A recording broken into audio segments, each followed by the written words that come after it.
Waalaikumsalam warahmatullahi wabarakatuh. Yang mau bertanya silahkan. Silakan yang mau bertanya, jangan malu-malu. Silakan bila ada pertanyaan, biar tidak ada ganjalan di hati, ungkapkan saja agar terang benderang. Silahkan.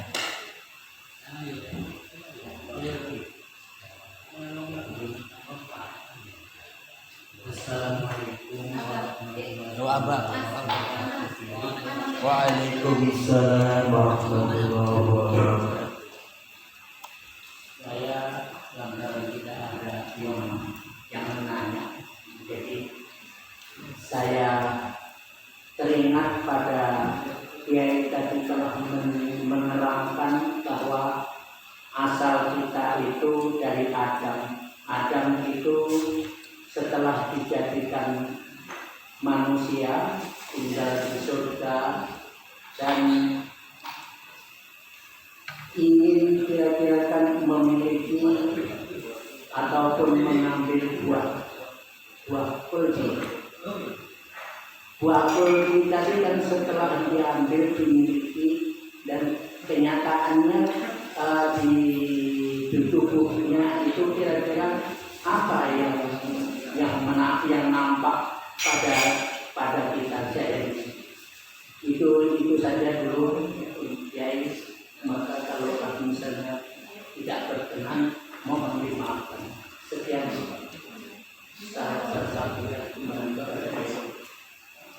Alhamdulillahirabbil alamin. Pertanyaannya, bagaimana kita menyaksikan hakikat buah kulti itu di dalam diri manusia kita? Jadi cobalah masuk ke dalam diri manusia kita.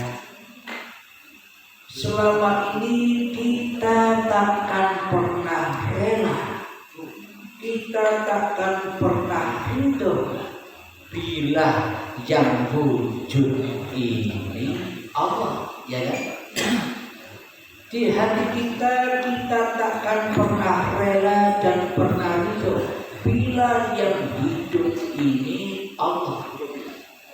Di dalam hati kita takkan pernah rela dan ridho bila yang berkuasa atas diri manusia kita selama ini Allah. Karena itulah hawa nafsu inilah pengakuan bahwa hidup ini hidup manusia, badan ini badan manusia. Inilah yang dimaksud buah khuldi itu. Selagi kita selama ini masih makan buah khuldi, maka apapun yang kita kerjakan, sholat, ibadah, bekerja, dan apapun semuanya berada di lembah dosa. Dosa yang terbesar yakni makan buah kulti. Jadi sesuai dengan apa yang diperintahkan oleh Kanjeng Nabi Muhammad, innamal a'malu binniyah. Setiap apa yang kau kerjakan wajib kau berniat, yakni di ujung kalimat niat pasti pulang roji'unya kepada lillahi ta'ala. Akan tetapi selama ini nyatanya kita tidak mau pulang kepada Allah. Akan tetapi kita pulang roji'unya kepada linnas.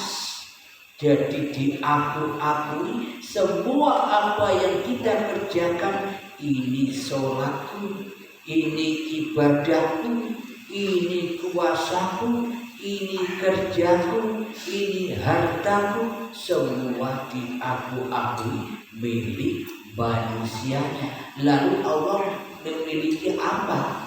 Berarti Allah kan tidak punya apa-apa kalau semua kita kuasai.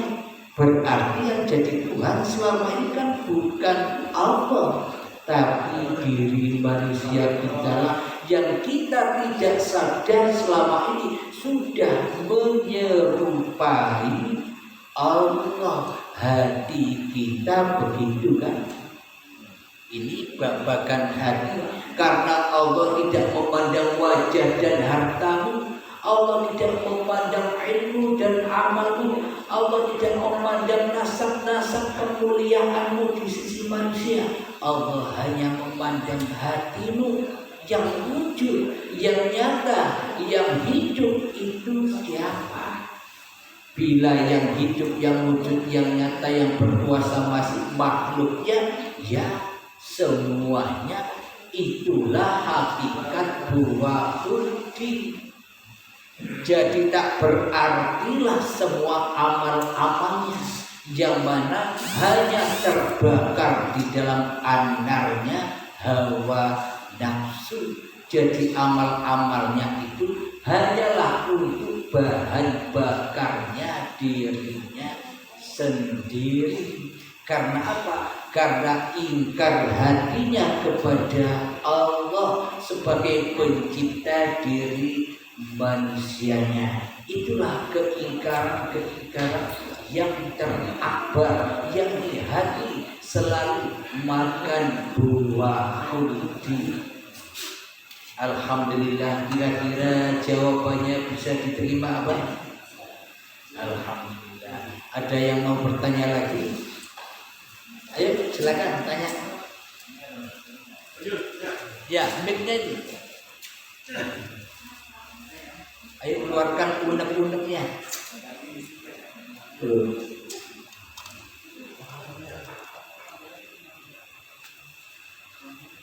Assalamualaikum warahmatullahi wabarakatuh. Waalaikumsalam.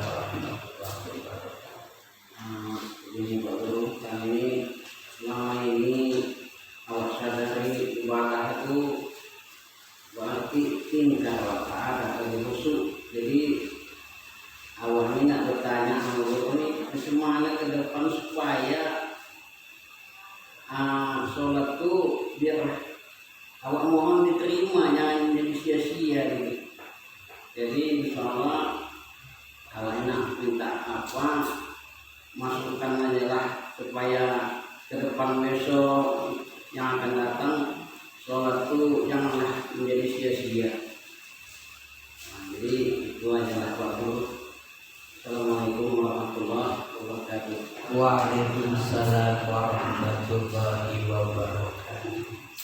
Memang bila hawa nafsu ini masih merajai kerajaan hati kita, maka seolah-olah ibadah dan sholat kita sudah merasa benar sendiri, sudah merasa sampai kepada Allah.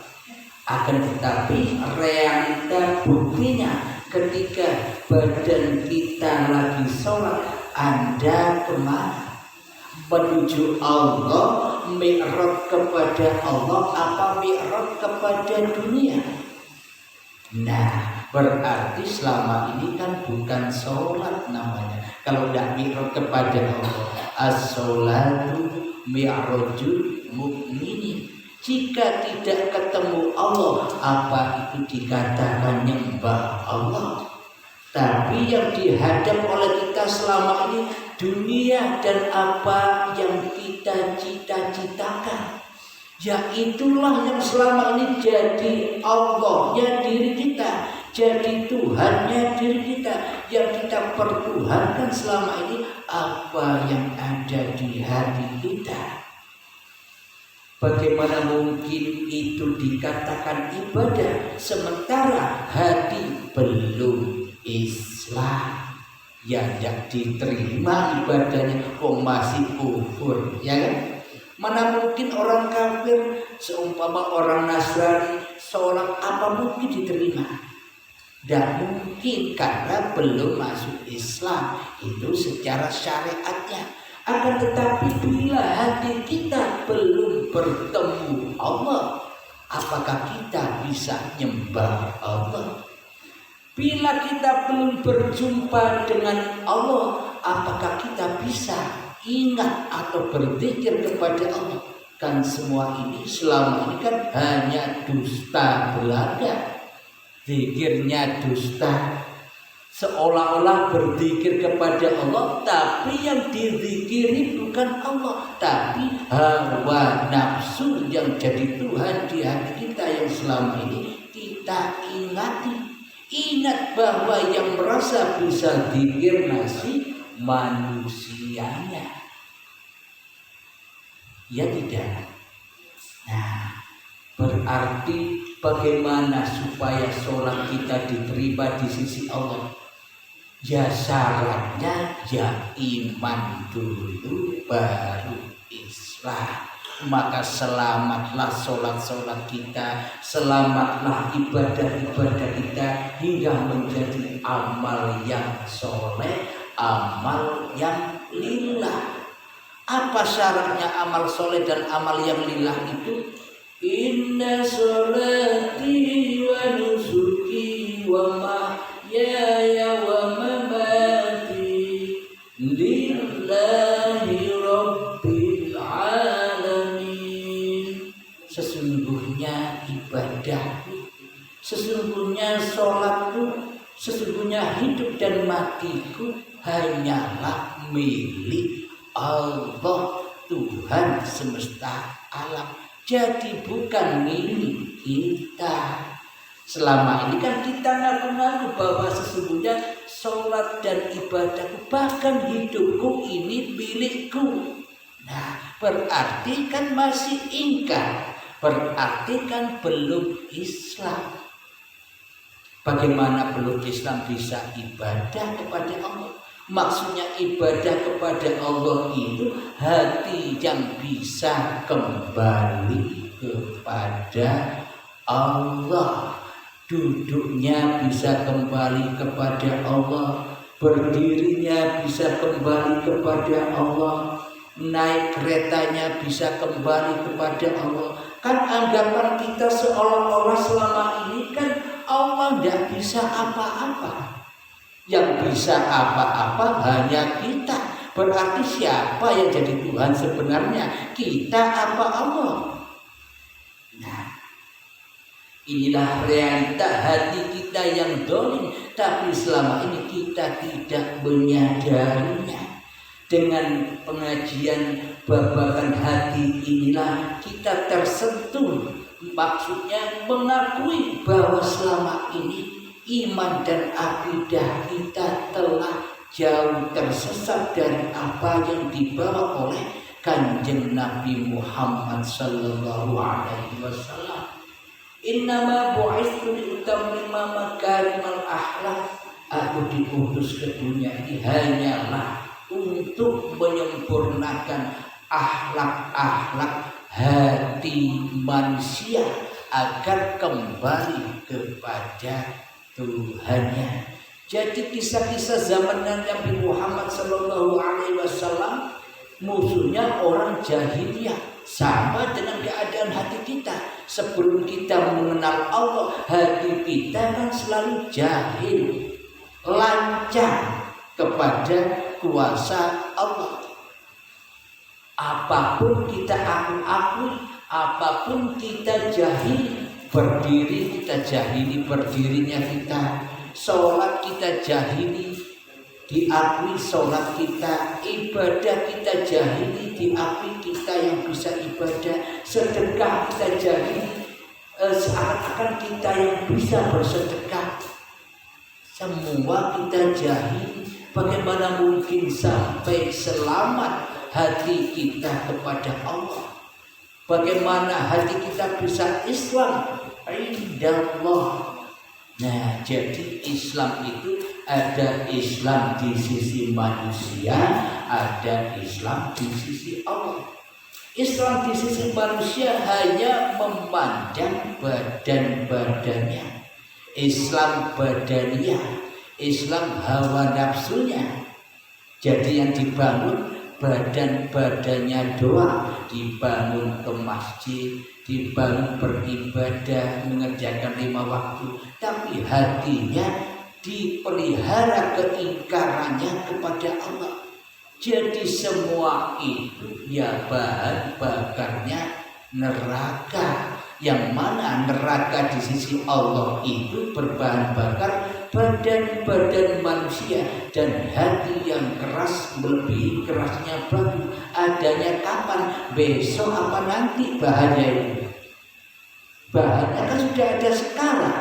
Berarti nerakanya kan sudah membara bara sekarang ini, membakar hati kita. Jadi bagaimanakah caranya kembali kepada Allah? Ya ayyatuhan nafsul mutmainnah, wahai jiwa-jiwa yang tenang. Bagaimana mungkin jiwa kita bisa tenang wong kita masih jahiliyah? Bagaimana jiwa kita bisa tenang wong masih jadi Tuhan? Bagaimana mungkin hati kita bisa tenang? Karena kita masih menjahili apa-apa yang sudah disuguhkan Tuhan kepada kita. Masalah-masalah kita akui sebagai masalah kita. Akhirnya dia disiksa panas. Karena kita buta akan siapa yang menciptakan masalah-masalah. Bila Anda tidak hidup, apa ada masalah? Jadi adanya masalah karena Anda dihidupkan. Maka jadi masalah itu datangnya pun dari Allah. Bila Anda bisa pulang hatinya kepada Allah, pasti hancur leburlah masalah-masalah itu. Bila engkau hanya menatap masalah-masalah, kau akan dihukum dan disiksa di dalamnya. Karena apa? Karena hatinya belum Islam. Dia tidak akan pernah bisa sampai mi'raj tajalli kepada Tuhan yang menciptakan dirinya bila dirinya masih jadi Tuhan. Kira-kira bisa dipahami? Alhamdulillah. Pemahamannya kan simpel ya, tidak sulit dipahami, logika ya. Jadi bahan bakarnya kalau neraka menurut manusia, neraka ya besok. Karena menurut manusia siksaan itu ya badannya yang disiksa. Akan tetapi di sisi Allah bahan bakarnya sudah ada sekarang. Karena di sisi Allah, Allah tidak melihat badan. Akan tetapi Allah hanya memandang jiwa-jiwa kita yang mati selama ini. Yang disiksa apanya? Ya jiwanya, bukan badannya. Jiwanya disiksa dengan berbagai macam kebutuhan. Jiwanya disiksa dengan ketakutan. Besok makan apa? Nanti aku kalau sudah mati bagaimana? Ditakut-takuti oleh hawa nafsunya sendiri. Karena apa? Karena hatinya tidak beriman kepada Allah. Bila hatinya beriman kepada Allah, innal awliya'a la khawfun 'alaihim wa la hum yahzanun. Sesungguhnya para kekasih Allah itu tidak ada rasa takut dan bersedih hatinya. Syaratnya ya harus pulang kepada Allah. Jangan jadi Tuhan lagi. Selama ini kita mencari Allah kemana-mana ya. Padahal Allah yang menghidupi Anda kok dicari di mana-mana. Wa fi anfusikum afala tubsirun, sudah ada pada dirimu sendiri. Cerita alam semesta itu ada pada diri kita sendiri. Bahkan cerita Al-Quran itu hakikatnya bersumber dari diri kita sendiri. Sumbernya, kalau kita tidak ada, apa Al-Quran ada? Kalau kita tidak ada, apa hadis-hadis ada? Jadi adanya semua itu bermakmum kepada diri kita sejatinya. Tapi lihat dulu, di dalam hati kita yang jadi imam, yang jadi Tuhan siapa? Kalau yang jadi Tuhan masih hawa nafsu kita, ya celakalah kita. Jadi kalau kita hanya memandang badan, akhirnya seolah-olah kitalah yang menjadi Tuhan selama ini. Jadi kita selama ini hanya lihat pakaiannya, tidak memandang siapa yang pakai baju. Seolah-olah kita ini sebagai pencipta daripada yang dicipta. Bila kita bertuhan, mestinya kan kita tidak bisa apa-apa. Mestinya di dalam hati kita selalu bicara, aku didudukkan oleh Allah, aku diberdirikan oleh Allah, aku disolatkan oleh Allah, aku dinaikkan kereta oleh Allah, aku dimasakkan oleh Allah, aku dimandikan oleh Allah. Jadi tanda-tanda orang yang sudah meninggal itu disolati, dimandikan, dibajui. Itu kan tidak bisa pakai baju sendiri. Siapa yang memandikan, yang mensolatkan, dan yang memakai pocongan itu? Yang kan yang hidup. Hidup yang ada di orang lain itu kan. Berarti selama ini hati kita telah mati. Karena apa? Karena kita selama ini lebih memilih jadi Tuhan daripada jadi makhluk. Itulah yang dikatakan mati. Kalau kematian di sisi manusia ya matinya badan, tapi di sisi Allah bukan badan yang mati, badan yang tetap hidup, tapi hatinya yang mati, kesadarannya di dalam bertuhan. Itu semua kan selama ini terjadi pada kita, ya kan? Karena tiap hari kita makan buah huldi. Suka buah huldi ya? Dikira buah huldi, buah-buah seperti apel, itu semua kiasan saja. Hakikatnya sudah ada di dalam diri kita sendiri-sendiri. Alhamdulillahirabbil alamin. Kira-kira jawabannya sudah diterima? Bisa diterima? Ada pertanyaan lagi? Ayo, siapa yang mau tanya? Ayo, biar rame, biar serem, tanya yang keras. Biar seru. Iya. Assalamualaikum Pak, mohon maaf mengampun Pak Kiai. Masalah usul saya ini ada yang salah. Tadi Pak Kiai masalah tanda. Ya Tuhan mengatakan baik sekolah nilmala dikasih yang bil ardi khalifah. Wahai malaikat, ambilkan sendal tanah, aku jadikan khalifah. Diambillah tanah, dijadikan daging, diambillah angin, dijadikan urat. Diambillah air, dijadikan tulang, diambillah api, dijadikan darah. Mungkin itulah minta penjelasan Pak Kiai. Yang kedua Pak Kiai, di surat hadis kursi, pimpinan Al-Quran dan hadis, barang siapa yang mengenal Tuhannya dengan jalan mati, sesungguhnya dia mengenal Tuhannya yang hidup, yang tiada mati. Yang kedua Pak Kiai, yang ketiga, wa may yatawakkal 'alal la yamut. Kembalikan dirimu kepada Tuhanmu yang hidup, yang tiada mati. Demikianlah Pak Kiai penjelasannya. Lebih dan kurang, mohon ampun. Assalamualaikum warahmatullahi wabarakatuh. Waalaikumsalam warahmatullahi wabarakatuh. Pertanyaan pertama, intinya Adam dicipta oleh Allah dari tanah untuk dijadikan khalifah. Khalifah itu artinya apa?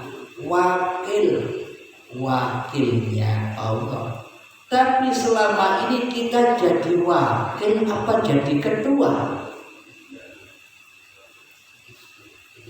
Selama ini kan kita jadi ketua. Jadi kita selama ini ingkar kepada penciptaan kita sendiri, yang hanya jadi wakil, yang hanya jadi baju, kok malah kita ngelonjak menjadi sebagai pemakai baju, sebagai yang memiliki badan. Bila kita jadi wakilnya Allah kan tentunya bila kita digerakkan oleh Allah kan bukan gerakan kita. Bila kita duduk dalam hati kita sudah nyata bahwa Allah lah yang mendudukkanku, Allah yang memberdirikanku dalam hati kita. Itulah yang disebut Khalifatullah.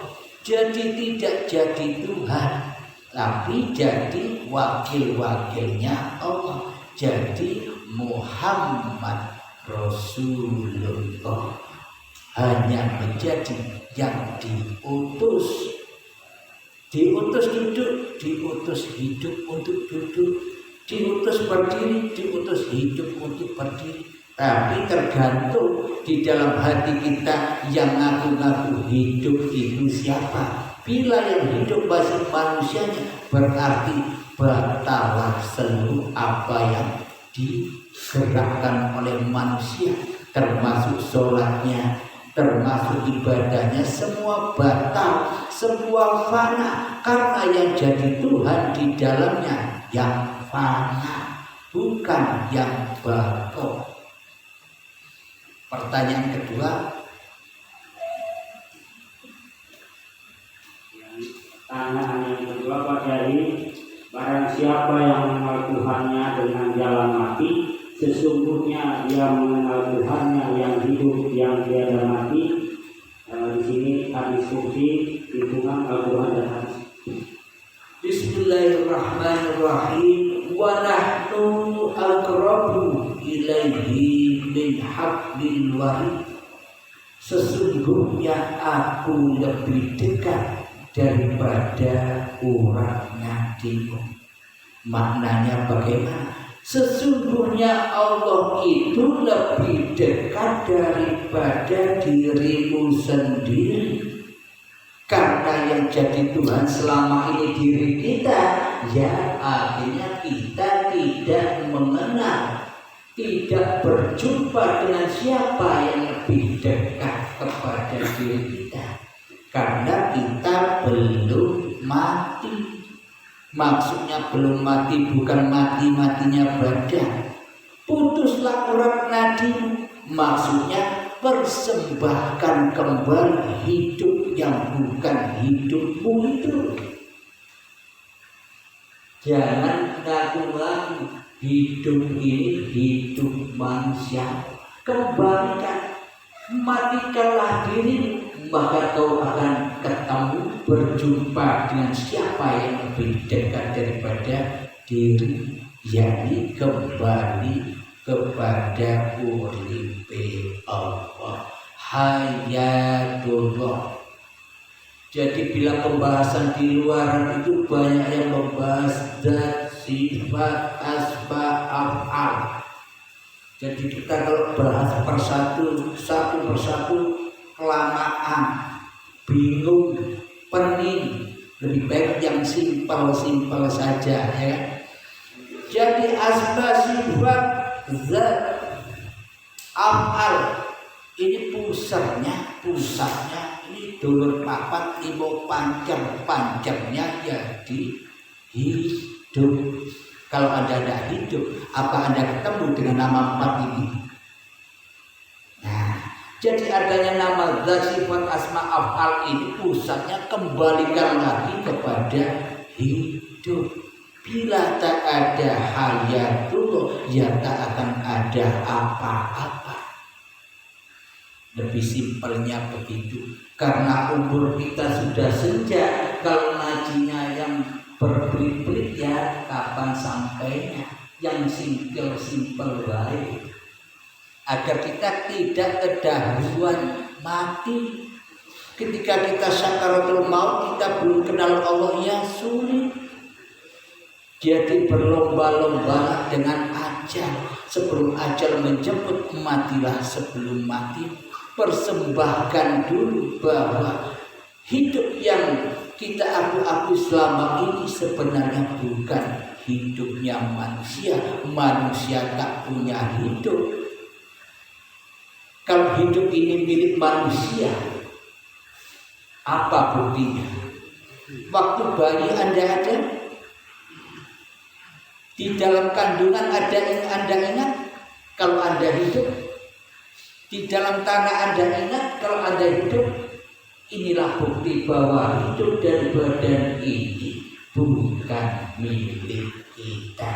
Selama kita mengaku-ngakui keduanya, inilah azab, inilah siksa, Akhirnya kita disiksa dan diperbudak oleh dunia. Kepingin bebas dari dunia, ya jangan cinta dunia. Cintailah Allah sebagai sang pencipta dunia. Jadi yang dicintai yang menciptakan, bukan yang diciptakan yang kita cintai. Jika kita mencintai yang menciptakan, yakni mencintai Allah, Allah Maha mencukupi segala apa yang dibutuhkan hambanya. Bukan hambanya yang lebih tahu akan kebutuhan-kebutuhannya. Seolah-olah selama ini kan kitalah yang lebih tahu atas semua kebutuhan kita daripada Allah. Iya kan? Berarti itu tandanya selama ini kita telah jadi Tuhan, tapi rakroso. Alhamdulillah dengan pengajian yang simpel ini, semoga kita tersentuh hati kita, menyadari bahwa aku selama ini zalim ya Allah kepadamu. Pas Anda berdiam diri, masuk ke dalam diri, mohon ampunlah di dalamnya. Jangan sering-sering keluar diri, biar tidak jadi dajjal. Masuk saja ke dalam diri, lebur fanakan dirimu di dalam hayatullah. Biar hatinya tidak garang lagi. Bila sering keluar diri, hatinya garang, merasa benar, merasa yang paling benar, aliranku benar, agamaku benar. Semua itu agama dan aliran hawa nafsu. Akan tetapi di sisi Allah, agama yang benar itu agama yang mana? Inna dina indallahil Islam. Agama yang mana hati manusianya selamat menuju Tuhannya. Itulah agama Allah. Hatinya selamat. Jadi selalu menyaksikan Allah sebagai pencipta apapun yang diperbuat oleh manusianya. Jika manusianya tak ada hidupnya Allah, apa bisa berbuat apa-apa? Seolah-olah Allah selama ini laisa kamitslihi syai'un. Padahal manusianya lah yang pernah dulu kita sebagai hal yang tak bisa disebut-sebut. Berarti yang laisa kamitslihi syai'un itu siapa? Kalau Allah kita katakan laisa kamitslihi syai'un, selamanya Anda takkan pernah berjumpa dengan Allah karena saking bingungnya. Akan tetapi bila kita kembali kepada hakikat dari diri manusia kita di dalam surat Al-Insan, bahwa diri kita dulu itu berawal dari hal yang tak bisa disebut-sebut, bukan apa-apa dan bukan siapa-siapa. Bila kita kembali ke alam itu, maka ternyata yang wujud dan yang bisa apa-apa di dunia ini hanyalah Allah. Ketika Anda nanti mati, sudah sedekap ini, Anda sudah tidak bisa apa-apa melihat manusia-manusia lain yang berlalu lalang. Ternyata aku selama ini mati. Yang hidup, yang bisa apa-apa, yang naik kereta, yang bisa sholat, yang bisa kerja, semuanya pagelarannya Allah. Sadar nanti kalau sudah mati. Sadarnya sekarang apa nanti? Kalau nanti ya ketika sakaratul maut ya sulit. Ibaratkan kata Imam Al-Ghazali, sakitnya seperti kambing disayat, dipisahkan antara kulit dan dagingnya, masih 1000 kali sakitnya. Bila kembalinya nanti, karena bagaimana mungkin kita bisa kembali kalau kita belum suci? Ya dikucek dulu, ibarat cucian disikat, swek. Jadi kalau kita sekarang ini mulai nyuci sendiri, duduk kita sucikan, berdiri kita sucikan, sholat kita sucikan, naik kereta kita sucikan, selamanya kita akan mudah selalu rojiun kepada Allah. Ketika ajal menjemput, kita kembali dengan enjoy, santai, bahkan tahu kapan kita akan mati. Bagaimana mungkin Anda tidak tahu, naik kereta saja sudah mati, duduk saja sudah mati, kok Anda ragu tidak tahu kapan matinya? Kalau sudah kenal Allah berarti kapan matinya tahu ya. Yang tahu kan diri kita sendiri. Ketika Anda kerja, Anda bisa menilai Anda hidup apa mati. Bila yang berkuasa Allah, itu tandanya Anda sudah mati. Enak kan mati? Enak apa enggak? Kata orang, kata hawa nafsu mati tidak enak. Ketika Anda pagi, siang, sore ditagih hutang, sumpah Anda. Tapi ketika tidur Anda enak, sumpahnya hilang. Kenapa sumpah? Karena di dalam kehidupan ini ada yang jadi Tuhan, yang akhirnya pusing. Seolah-olah bisa mencukupi dirinya sendiri. Tapi kalau Anda tidur, tapi kalau Anda jadi hamba Allah, maka semua akan diurus oleh Allah. Anda tinggal senyum-senyum, enjoy dan bahagia saja melihat kebiayaan dunia ini, karena sudah tahu rahasianya, ya kan? Kalau tidak tahu rahasianya ya ketakutan, serba takut kehidupan ini karena tidak tahu rahasianya. Ketika Anda nonton bioskop, di situ ada cerita kebahagiaan, Anda ikut manggut-manggut, senyum-senyum sendiri. Ketika ada kesusahan di dalam bioskop itu, Anda ikut nangis, lebay, ikut sedih, karena Anda tidak tahu ceritanya. Ketika ada peperangan, Anda ikut bingung. Tapi kalau Anda sudah tahu ceritanya, enjoy baik, karena sudah tahu jalan ceritanya. Alhamdulillahirabbil alamin. Yang ketiga apa? Sudah terjawab yang ketiga itu. Yang ketiga pada wa may yatawakkal hayyul ladzi la yamut, kembalikan dirimu yang hidup yang tiada mati. Alhamdulillahirabbil alamin. Selama ini kita salah pengertian tentang tawakal. Wa may yatawakkal 'ala Allah. Akan tetapi kita bilang tawakal, tapi praktek hati kita tidak. Seolah-olah kitalah yang bisa menyelesaikan masalah ini, sehingga kita ya disiksa di dalamnya. Jika masalah-masalahnya belum selesai, berarti selama ini yang jadi Tuhan masih manusianya. Yang dimaksud tawakal itu manusianya sudah lengser jadi Tuhan. Yang jadi Tuhan ya Allah sendiri. Jadi manusianya menjadi Muhammad Rasulullah yang hanya bisa bergerak ke sana kemari hanya diutus oleh Allah. Jangan diutus oleh hawa nafsu lagi, biar tidak terbakar di dalam panasnya hawa nafsu. Jadi selama ini kita lebih cinta diutus oleh hawa nafsu daripada diutus oleh Allah, ya. Karena apa? Karena yang jadi Tuhan masih diri manusianya. Alhamdulillahirabbil alamin. Jadi tawakal itu adalah ketika manusianya sudah kembali menjadi khalifah. Khalifah itu ya wakil, jangan jadi ketua lagi. Selama ini kan jadi ketua, seolah-olah Allah wakilnya.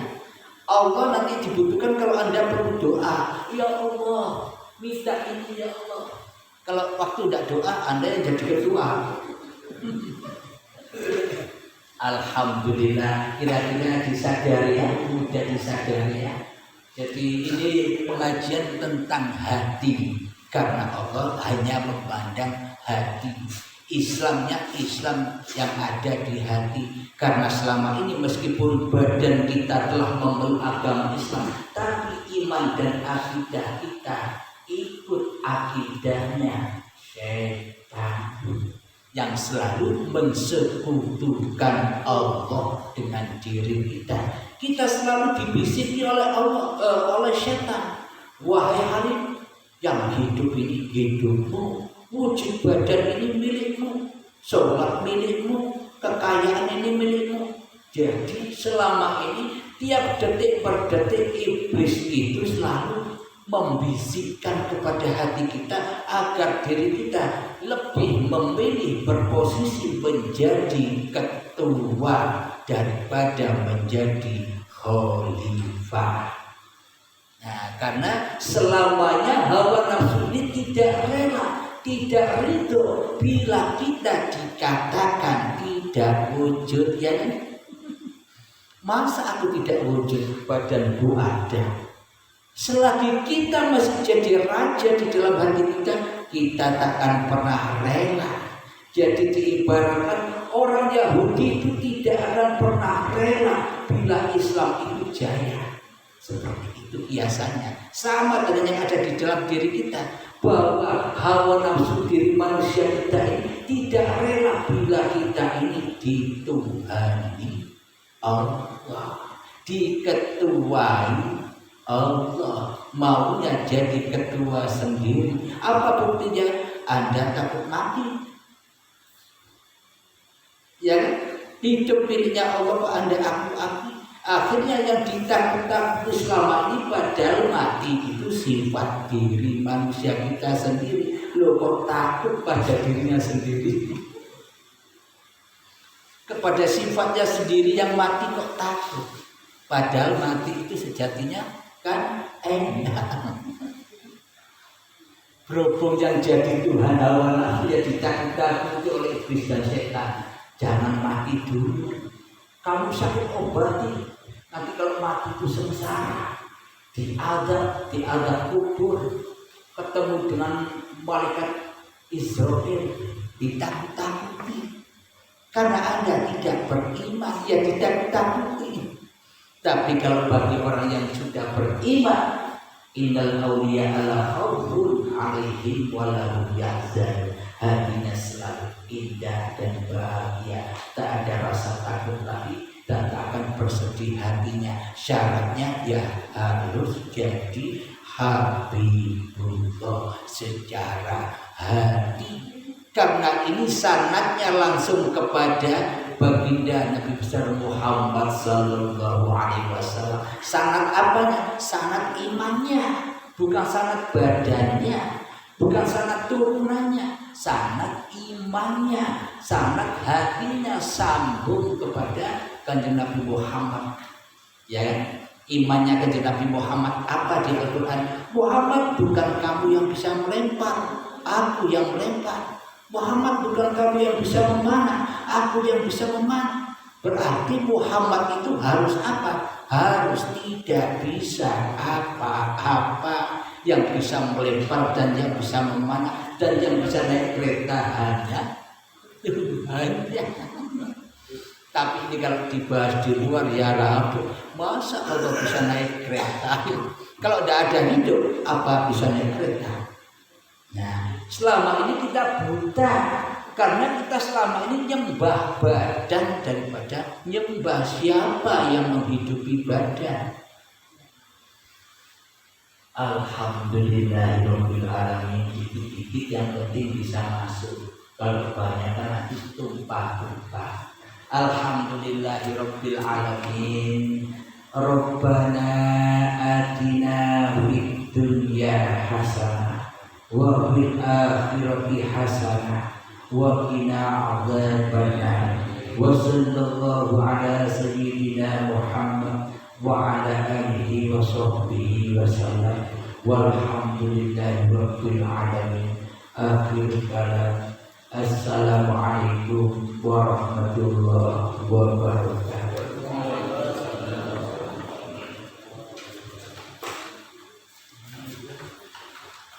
Yang saya dengar kelompok 7 nggak ada pernah. Apa itu, Mbak? Kedengaran suara. Kelompok 7. Ada pernah ada dengar. 7 wali, tidak ada suaranya.